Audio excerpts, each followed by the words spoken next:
আপনি অনেক টাকা খরচ করে 64 মেগাপিক্সেল 108 মেগাপিক্সেল বা 200 মেগাপিক্সেলের একটা ক্যামেরা কিনেছেন, বাট ছবি তুলে দেখছেন যে এখানে তো মাত্র 13 মেগাপিক্সেল বা 16 মেগাপিক্সেলের ছবি তুলছে। আবার ছবি তুলে দেখেন যে পিছনের ব্যাকগ্রাউন্ডটা ওয়াশ আউট হয়ে যাচ্ছে বা ভালো করে আপনার ফেসটাকে ধরছে না, ওয়াশ আউট করে ফেলছে, এরকম সমস্যা আপনি ফেস করছেন। সো এখন আপনি তো মাথায় হাত, এত টাকা দিয়ে স্মার্টফোন কিনলাম, তাহলে হলোটা কি? মূলত আপনার ফোনে ডিফল্টে যে সেটিংসগুলো থাকে এগুলোকে একটু চেঞ্জ করে নিতে হবে, তা না হলে কিন্তু আপনি ক্যামেরা থেকে বেটার আউটপুটটা পাবেন না। সো আজকের এই ভিডিওতে ক্যামেরা সেরা 10টি ট্রিক্স নিয়ে আলোচনা করব। চলুন তাহলে শুরু করি। নাম্বার 1-এ বলবো যে আপনার ফোনে আপনি এইচডিআরটা অন করে দেন। এইচডিআরটা আগে অন করি, তারপরে বলি যে এইচডিআর অন করলে কি সুবিধা পাবেন। দেখেন, আমি ক্যামেরাতে চলে গেলাম। ক্যামেরাতে আসার পর এই যে উপরের দিকে এইচডিআর নামে একটা অপশন রয়েছে, এখানে কিন্তু একটা ক্রস দেওয়া রয়েছে। জাস্ট আপনি এখানে ক্লিক করবেন, ক্লিক করার পর এইচডিআরটা অন করে দিবেন। এইচডিআর অন করে দিলে সেটা কি হয় আমি বলি আপনাকে। ধরেন আপনি একটা ছবি তুলতেছেন, ঠিক আছে, আপনার পিছনে প্রচণ্ড রোদ। সো ক্যামেরা কি করলে আপনার ফেসটাকে সুন্দর করে ডিটেক্ট করলো এবং এটাকে ধরলো, এবং এইটাকে ধরতে গিয়ে পিছনের ব্যাকগ্রাউন্ডটাকে সে একদম জলসে দিয়েছে, মানে কিছুই দেখা যায় না। আপনারা দেখবেন এরকম হয়। সো এই অবস্থায় এইচডিআরটা যদি অন থাকে, আপনি ছবিটা তুলে ফেলবেন। ছবিটা তোলার পর দেখবেন জাস্ট 1 থেকে 2 সেকেন্ডের মধ্যে ছবিটা প্রসেস করে ফেলছে ক্যামেরা। প্রসেস করে আপনাকে পিছনের ব্যাকগ্রাউন্ডটা ঠিক যেরকম ছিল সেরকমই দিয়েছে, আবার ফেসটাও দিয়েছে, ঠিক আছে। এটা হচ্ছে মূলত এইচডিআর এর কাজ, হাই ডাইনামিক রেঞ্জের কাজ। সো এইটা করলে আপনার ছবিটা অনেক ভালো হবে। সো আপনি এই অপশনটা মাস্ট বি চালু করে দিবেন। চলেন পরের ট্রিক্সে যাই। নাম্বার 2, আপনাদেরকে আমি ভিডিওর শুরুতেই যেটা বলছিলাম যে আপনি 200 মেগাপিক্সেলের ক্যামেরা কিনেছেন বা 64 মেগাপিক্সেলের, ছবি তুলছেন মাত্র 13 মেগাপিক্সেলে। কেন? আপনি 200 মেগাপিক্সেলের ছবি তুলতে পারবেন। এই হচ্ছে আমার ইন্টারফেসটা, এইখানে দেখেন ক্যামেরাতে আছি। সো আমি যদি এটা সোয়াপ করে মোরে যাই, মোর অপশনে গেলে 64 মেগাপিক্সেল চুজ করার একটা অপশন আছে, আমি এটা চুজ করে দিই, ঠিক আছে। এখন যদি আমি ছবি তুলি তাহলে এই ছবিটা 64 মেগাপিক্সেলে উঠবে। আপনার এটা যদি 108 থাকে বা 200 থাকে তাহলে সেটা দিয়ে আপনি ক্যাপচার করতে পারবেন।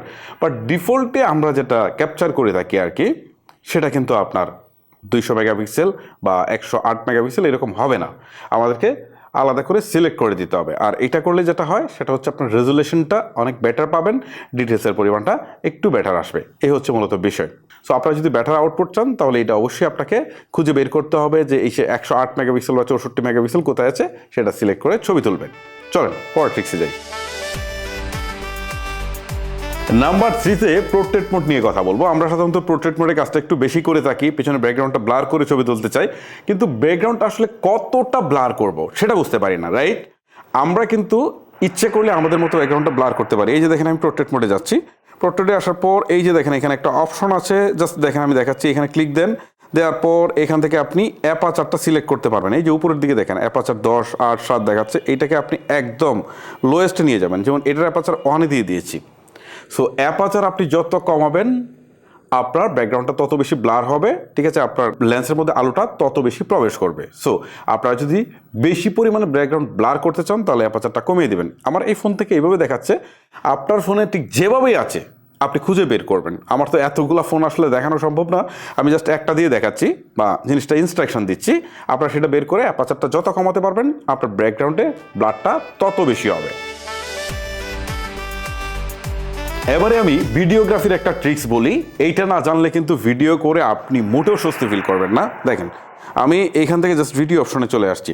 এখন আমার ভিডিও রেজুলেশনটা কত হবে সেটা আমাকে সিলেক্ট করতে হবে। দেখেন এইদিকে একটা অপশন আছে 3 লাইনস, এখানে ক্লিক করলাম, করার পর এইখানে দেখেন 2টা অপশন আছে, একটা হচ্ছে 720p 30 fps আর একটা হচ্ছে 1080p 30 fps, ঠিক আছে। আপনার এইটাতে আরও অপশন থাকবে, যদি 4K থাকে 4K দেখাবে, 60 fps থাকলে 60 fps দেখাবে, ওকে। সো এই জিনিসটা মাথায় রাখতে হবে। যদি আপনি 4K তে দেন তাহলে অনেক ভালো রেজুলেশন পাবেন, আর যদি 1080p করতে চান তাহলে আমি বলবো যে 30 fps না মিনিমাম 60 fps রেকর্ড করবেন।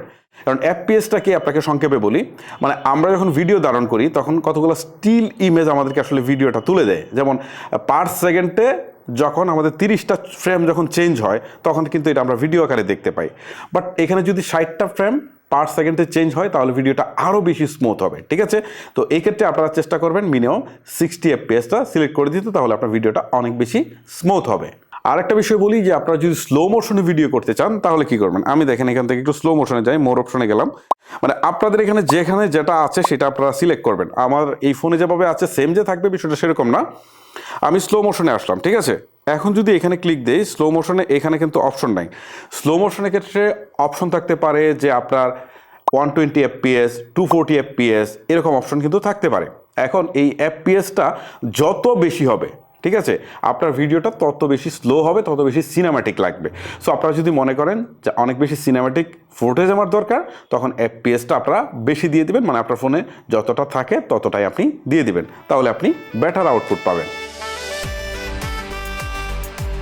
আচ্ছা, এমনটা হয় না যে আমরা রাতের বেলায় ছবি তুলি, রাতের বেলায় ছবি তুলতে গেলে যদি আলোটা কম থাকে, লো লাইট থাকে, সেই অবস্থায় যদি আমরা ছবি তুলে দেখবেন অনেক বেশি পরিমাণে নয়েজ আসছে, গ্রেন আসছে, এই প্রবলেমটা হয়। এবং যেহেতু লাইট থাকে না, অন্ধকার লাগে।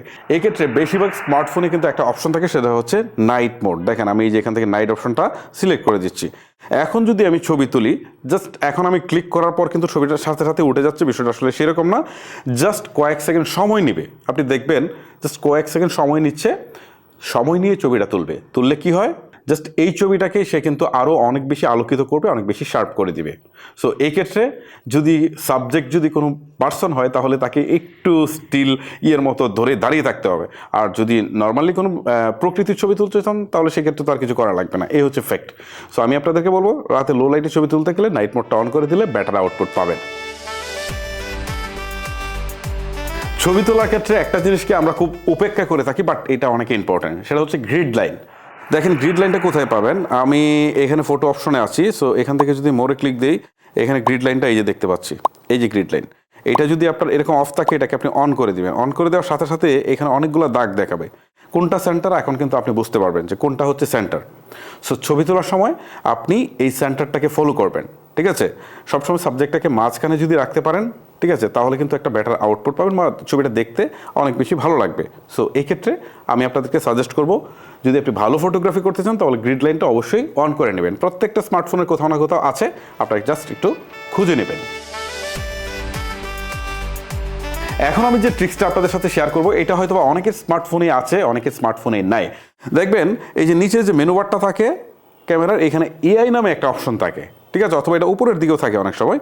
এখন কথা হচ্ছে যে এই এআইটা, ঠিক আছে, এই এআইটা আপনারা কোথায় পাবেন? এটা যদি স্মার্টফোনে আপনার সেটিংসে থাকে, এই যে যেমন আমার উপরের দিকে এআই আছে, আমি যদি এটাকে অন করে দিই তাহলে কি দাঁড়াচ্ছে দেখেন, এটা অন করে দিয়ে ছবি তুললে ছবিটাকে একটু বেশি বুস্ট আপ করে ফেলে, মানে কালারটাকে একটু বেশি বাড়িয়ে দেয়, ঠিক আছে, স্যাচুরেশনটা একটু বাড়িয়ে দেয়, সব মিলিয়ে ছবিটা দেখতে একটু বেশি আইকেচি লাগে, এই হচ্ছে মূলত ফ্যাক্ট।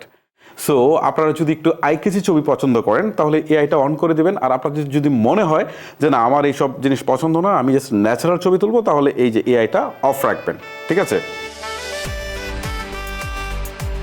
আচ্ছা, আপনি কত রেশিওতে ছবি তুলবেন বা কত রেশিওতে ছবি তুললে বেটার আউটপুট পাবেন, এই প্রশ্নটা আছে না অনেকের?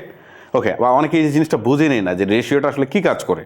আচ্ছা, কী কাজ করে সেটা বলতে গেলে সময় লাগবে। আমি আপনাদেরকে জাস্ট দেখাচ্ছি, এই যে ফটো অপশন আছে উপরের দিকে থ্রি লাইনসে ক্লিক করছি, এখানে দেখেন 1:1 আছে, 3:4 আছে, 9:16 আছে এবং ফুল আছে। ওকে, সো এই ক্ষেত্রে ডিফল্টে হয়তো বা অনেক কিছু থাকতে পারে, 9:16 থাকতে পারে বা ফুল থাকতে পারে। আমি আপনাদেরকে বলবো 3:4 সিলেক্ট করে দেবেন, এতে ডিটেলসের পরিমাণটা বেশি আসবে এবং রেজলিউশনটাও যথেষ্ট ভালো আসবে। সো ছবির ভালো আউটপুট পাওয়ার জন্য আপনারা অবশ্যই এটাকে সিলেক্ট করে রাখবেন। আর বিশেষ প্রয়োজনে হয়তো বা 9:16 যেতে পারেন, অথবা ফুলে যেতে পারেন, অথবা 1:1 যেতে পারেন। বাট নর্মালি যখন আপনি ছবি তুলবেন বা বেটার আউটপুট দরকার, তখন আপনি 3:4 সিলেক্ট করবেন। আচ্ছা, এবারে সর্বশেষ ট্রিক্সটা নিয়ে আলোচনা করব। এখানে দুইটা ট্রিক্স একই সাথে আলোচনা করব। দেখেন আমি স্মার্টফোন নেই, কারণ এখানে আমি আপনাদেরকে জাস্ট জিনিসটা বলবো, কারণ সব স্মার্টফোন এটা পাবেন না বা মিলবেও না। প্রথমটা হচ্ছে ভিডিওতে যদি স্টেবিলাইজেশন থাকে তাহলে আপনি সেটিংস অপশনে গেলেই ক্যামেরাটা অন করার পর আপনি সেখানে কিন্তু স্টেবিলাইজেশনটা অন করে দিতে পারবেন। স্টেবিলাইজেশনটা অন করে দিলে ভিডিওর ফুটেজটা অনেক বেশি স্টেবল হবে। যেমন কাপাকাপিটা থাকলেও আপনি নিয়ে হাঁটতেছেন ক্যামেরা নিয়ে, তখন কিন্তু সেটাকে ক্যামেরার নিচ থেকেই কন্ট্রোল করবে, একটা ফ্যাক্ট। আরেকটা বিষয় হচ্ছে অনেক দামি ফোনগুলোতে কিন্তু রতে আপনার ছবি তোলা যায় বা ভিডিও করা যায়। রতে তুললে আসলে সুবিধাটা কি?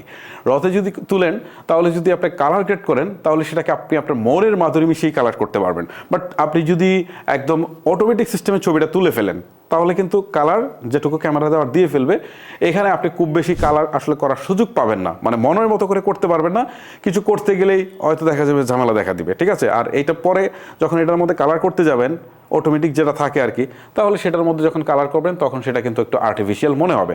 বাট আপনি যদি মনে করেন যে না আমি অ্যাডোবি লাইটরুম বা ফটোশপ দিয়ে আমি কালারটাকে সুন্দর করে আসলে সাজাবো, তাহলে হচ্ছে আপনি ড্রতে আপনি ছবি বা ভিডিও ক্যাপচার করবেন। এটা আপনার জন্য একটা প্রফেশনাল মানের একটা ছবি বা ভিডিও দিতে সক্ষম হবে।